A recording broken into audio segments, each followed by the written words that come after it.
கொங்கு நாட்டின் மாவீரன் தீரன் சின்னமலையின் வீரம் மற்றும் தியாகம் குறித்து விவரிக்கிறது இந்த செய்தி தொகுப்பு. ஆங்கிலேய ஏகாதிபத்தியத்தை எதிர்த்து வீரமுடன் போராடிய தீரன் சின்னமலை ஈரோடு மாவட்டம் காங்கேயம் அருகே உள்ள மேலப்பாளையத்தில் 1756ஆம் ஆண்டு பிறந்தார். பெற்றோர் அவருக்கு தீர்த்தபதி என பெயரிட்டனர். இளவயதிலேயே வாள், வில், சிலம்பம் போன்ற போர்க்கலைகளில் தேர்ச்சி பெற்ற தீர்த்தபதி மைசூர் அரசரின் வரி பணத்தை பறித்து ஏழைகளுக்கு வழங்கியதால் சின்னமலை என பெயர் பெற்றார். திப்பு சுல்தானுடன் இணைந்து சித்தேஸ்வரம், ஸ்ரீரங்கப்பட்டினம் போர்களில் ஆங்கிலேயரை வீழ்த்தினார்.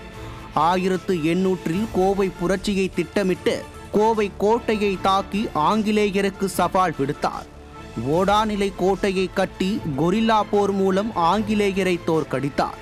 சமூக ஒற்றுமையை வளர்த்த இவர் பல்வேறு சமூகங்களை ஒருங்கிணைத்து படையமைத்தார்.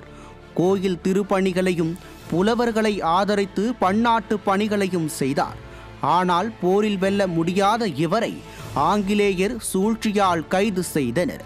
சமையல்காரர் நல்லப்பனின் துரோகத்தால் 1805 ஜூலை 31இல் சங்ககிரி கோட்டையில் தீரன் சின்னமலை, அவரது சகோதரர்கள் மற்றும் படைத்தலைவர் கருப்ப சேர்வையுடன் தூக்கிலிடப்பட்டார். கோவையை நோக்கி தீரன் சின்னமலையின் தாக்குதல் வெற்றி பெற்றிருந்தால் தென்னிந்தியாவின் வரலாறே தலைகீழாக மாறியிருக்கும்.